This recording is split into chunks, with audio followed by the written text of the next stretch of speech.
बाहर मूसलाधार बारिश हो रही है। बोगी में सन्नाटा है और गिने चुने यात्री हैं। रज्जो खिड़की से बाहर देख रही है। समीर अपने लैपटॉप की स्क्रीन को घूरते हुए कीबोर्ड पर जोर जोर से उंगलियां मार रहा है और काकी शांति से माला जप रही है। समीर चिढ़कर अपने बाल नोचते हुए, यार हद होती है, एक तो एक खटारा ट्रेन, ऊपर से ये बारिश। मेरा 40 लाख का प्रोजेक्ट दांव पे लगा है और यहाँ इंटरनेट का एक डंडा तक नहीं आ रहा। बाप रे, ऐसी झमाझम बारिश तो मैंने मुंबई में कभी नहीं देखी। देखिए ना अंकल, मेरा मतलब है समीर जी, आज तो लग रहा है पूरा रामनगर ही बह जाएगा। कितना थ्रिलिंग है ना। थ्रिलिंग? आपको ये मजाक लग रहा है? मेरी जॉब जा सकती है। ये ट्रेन पहले ही 4 घंटे लेट है।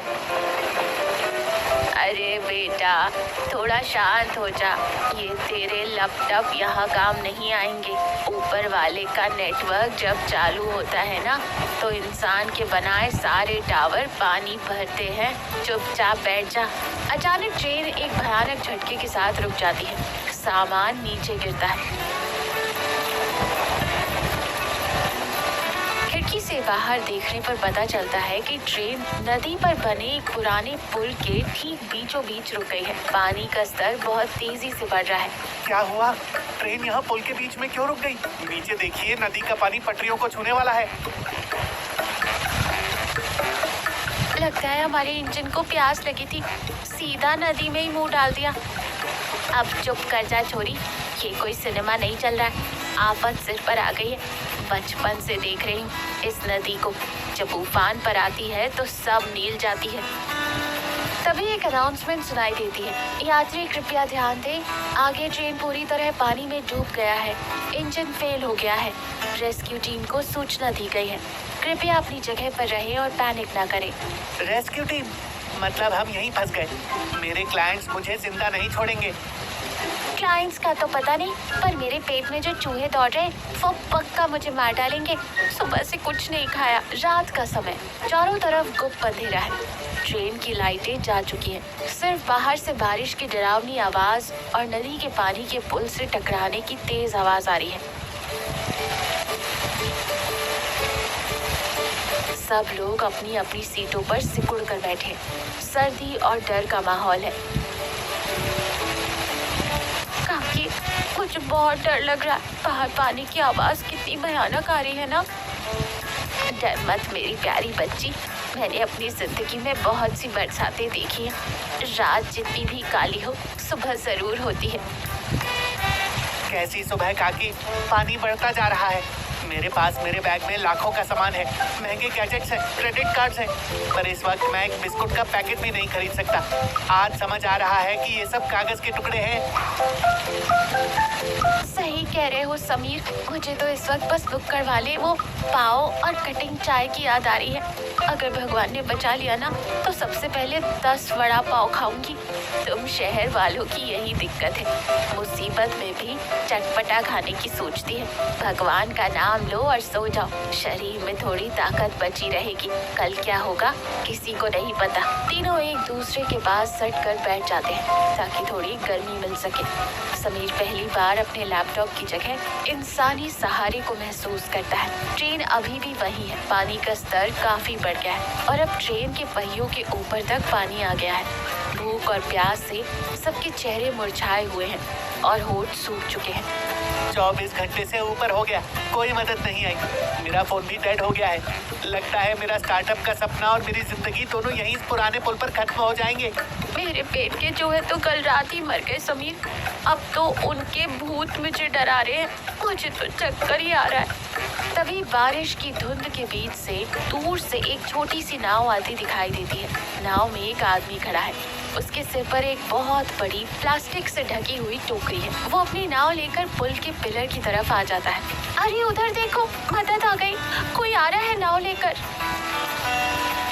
समीर अचानक खड़े होकर कहता है, थैंक गॉड, फाइनली शायद एनडीआरएफ की टीम ने हमें लोकेट कर लिया है। नाव पुल के एकदम करीब आ जाती है। वो है बबन, रामनगर का मशहूर समोसे वाला। उसने पीला रेनकोट पहना हुआ है और चेहरे पर एक बड़ी सी बेफिक्र मुस्कान है। और गर्मा गर्म समोसे, करारे और चटपटे समोसे, बाढ़ स्पेशल समोसे, मौत को मात देने वाले समोसे। ये क्या है? रेस्क्यू टीम की जगह ये समोसे वाला कहाँ से आ गया? अरे ये तो अपना बबन है। जग जग जियो मेरे लाल, तू इस आफत में यहाँ कैसे पहुँच गया? नमस्ते काकी। राम राम शहरी बाबू। गांव से देखा कि ट्रेन पुल पर फंसी है। मैं समझ गया कि सरकारी मदद आने में तो बाबूजी हफ्ते लग जाएंगे। मैंने सोचा मुसाफिर भूखे होंगे, इसलिए अपनी भट्टी जलाई और सीधा गर्मा गर्म समोसे लेकर हाजिर हो गया। बबन भैया, तुम इंसान नहीं, साक्षात भगवान हो। जल्दी दो, मेरे पेट में तो तीसरा विश्व युद्ध शुरू हो चुका है। तुम पागल हो गए हो क्या? ये कोई मजाक है? हम यहाँ मौत के मुंह में लटके हैं। पानी कभी भी ट्रेन को बहा ले जाएगा और तुम यहाँ समोसे बेच रहे हो। तुम्हारे पास नाव है, हमें यहाँ से निकालकर जमीन पर ले चलो। बबन शांति से एक समोसा कागज में लपेटते हुए कहता है, बाबूजी जरा नीचे देखिए, ये नाव नहीं अखरोट का छिलका है। इसमें मैं और मेरे 100 समोसे ही आ सकते हैं। आप जैसे 2 लोग बैठे नहीं कि हम सब सीधा पाताल लोक पहुँच जाएंगे। तभी तो समोसे लाया हूँ। खाली पेट कौन सी जंग जीती जाती है बाबूजी? मौत से लड़ना है तो पेट में कुछ ईंधन तो होना चाहिए ना। लो तुम भी खाओ, वैसे गांव पहुंचकर दे देना। बब्बर उधार में विश्वास रखता है। समीर झिझकते हुए समोसा लेता है। जैसे ही वो पहला निवाला खाता है, उसे लगता है जैसे जिंदगी वापस आ गई। समोसों की महक और गर्मी से बोगी का डरावना माहौल थोड़ी देर के लिए बदल जाता है। आहा, बब्बन भैया, तुम्हारे समोसों में तो जादू है। कसम से 5 स्टार होटल का खाना फेल है इसके आगे। बहुत टेस्टी है, शुक्रिया। पर बब्बन, इससे हमारी मुसीबत तो खत्म नहीं होगी। पानी बढ़ रहा है। हिम्मत मत हारो बाबूजी, समोसा खाया है ना, अब दिमाग चलेगा। मैं चलता हूँ, और भी बोगियां हैं आगे। राम जी भली करेंगे। बबन अपनी नाव लेकर आगे बढ़ जाता है। दूसरी रात हो चुकी है। नदी का पानी अब बोगी के अंदर आ गया है। घुटनों तक पानी भर चुका है। समीर, रज्जो और काकी ट्रेन की सबसे ऊपरी बर्थ पर सिकुड़ कर बैठे। हालत बहुत नाजुक है। समीर बहुत ज्यादा भावुक हो गया है। पता है काकी, मैंने पिछले 2 महीने से अपनी माँ से ठीक से बात भी नहीं की। हमेशा कहता था कि बिजी हूँ, मीटिंग है, काम है। मेरे पिताजी नहीं है। अगर आज मुझे कुछ हो गया तो मेरी माँ बिल्कुल अकेली रह जाएगी। मैंने कितनी बड़ी गलती की। ये सारा पैसा, ये नौकरी, ये सब बेकार है। चुप कर पगले, रोते नहीं। माँ की दुआओं में इतनी ताकत होती है कि वो यमराज का भी रास्ता रोक लेती है। तूने गलती की, पर अब समझ गया ना? जब यहाँ से सही सलामत घर जाएगा तो अपनी माँ को गले लगाना और खूब समय बिताना उनके साथ। समीर, हम शहर की भागदौड़ में इतने अंधे हो जाते हैं कि अपनों को ही भूल जाते हैं। मैं भी तो कल घर वालों से बहस करके निकली थी। मुझे लग रहा था कि मैं बहुत मॉडर्न हूँ और वो पिछड़े हुए। पर आज समझ आ रहा है, मुसीबत में सिर्फ परिवार और इंसानियत ही काम आती है। जैसे उस बाबा ने हमारी मदद की बिना किसी स्वार्थ के।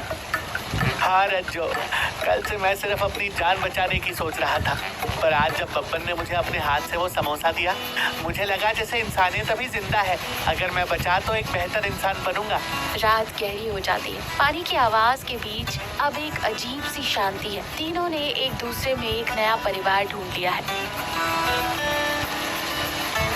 दोपहर का समय, हालात बहुत खराब हो चुके हैं। पानी बोगी के अंदर छाती तक आ गया है। रज्जो, समीर और काकी बहुत मुश्किल से ट्रेन की छत पर चढ़े हैं। बारिश हल्की हो गई है, लेकिन पानी का बहाव बहुत तेज है। सब थक चुके हैं और अब उन्होंने उम्मीद भी छोड़ दी है। ये शायद हमारा आखिरी दिन है काकी।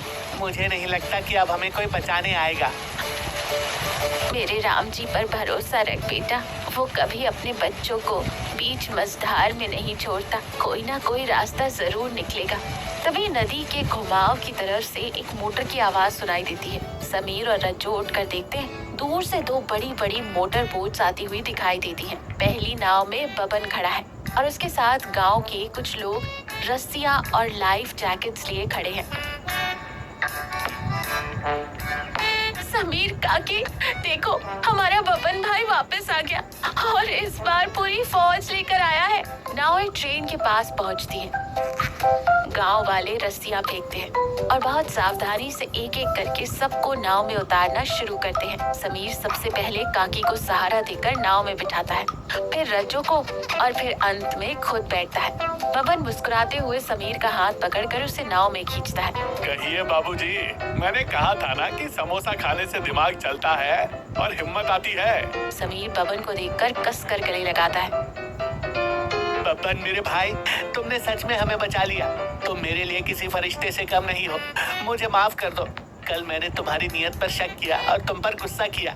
बबन हंसते हुए समीर की पीठ थपथपाता है। अरे बाबूजी, इसमें माफी कैसी? जब पेट खाली होता है और सामने मौत खड़ी हो तो किसी को भी गुस्सा आ जाता है। कल पानी बढ़ता देख मैं समझ गया था कि मामला गंभीर है। मैं सीधा गांव गया, सरपंच जी को और गांव के नौजवानों को इकट्ठा किया। नाव और रस्सियों का इंतजाम करने में थोड़ा वक्त लग गया, इसलिए पूरी रात लग गई। काकी बबन के सिर पर हाथ रखकर आशीर्वाद देती है। तू तो सच में हमारा संकट मोचन है बबन। भगवान तेरा भला करे। बबन भैया, एक बात बताओ, कल जब तुम समोसे लाए थे तब तुमने क्यों नहीं बताया कि तुम गांव जाकर मदद लाने वाले हो? हम रात भर कितने डर में रहे। दीदी, अगर मैं कल ही बता देता कि रेस्क्यू नावों को लाने में समय लगेगा और शायद रात भी हो सकती है, तो आप सब घबराकर पैनिक कर जाते। डर के मारे शायद कोई गलत कदम उठा लेते। मैंने सोचा पहले पेट भर दूं ताकि शरीर में ताकत और मन में थोड़ी तसल्ली आ जाए, फिर आराम से मदद ले आऊंगा। आखिर खाली पेट और डरे हुए दिमाग से इंसान सिर्फ गलतियां करता है। तुम बिल्कुल सही कह रहे हो बब्बन। तुम्हारी उस छोटी सी मुस्कान और उन समोसों ने ही हमें रात भर जिंदा रहने की उम्मीद दी। तुमने सिर्फ हमारा पेट नहीं भरा, हमारी हिम्मत भी बढ़ाई। नाव धीरे धीरे गांव की तरफ बढ़ती है। बारिश अब पूरी तरह रुक गई है और बादलों के बीच से सूरज की हल्की किरणें निकल रही हैं। तो बाबूजी, गांव पहुंचकर क्या खाएंगे? आज समोसे नहीं, गर्मा गर्म कचौड़ी खिलाऊंगा, वो भी पक्के वाले उधार पर। कुछ भी खिलाना बब्बन, बस वो तुम्हारे हाथों का बना होना चाहिए। और हाँ, उधार नहीं, अब से तुम्हारी दुकान का मैं परमानेंट कस्टमर हूँ। सब जोर से हंसते हैं और जो सफर एक खौफनाक बुरे सपने की तरह शुरू हुआ था, वो अब एक खूबसूरत और गहरी दोस्ती और राहत की मुस्कान के साथ खत्म होता है। तो देखा, मुसीबत के समय घबराने और पैनिक करने से काम और बिगड़ता है। मुश्किल हालातों में सूझबूझ, सकारात्मक सोच और अपनों का साथ ही हमें जिंदा रखता है। कभी कभी एक छोटी सी मदद किसी को हार ना मानने की बहुत बड़ी हिम्मत दे सकती है। इंसानियत और समझदारी ही जीवन में हमारी सबसे बड़ी ढाल बनती है।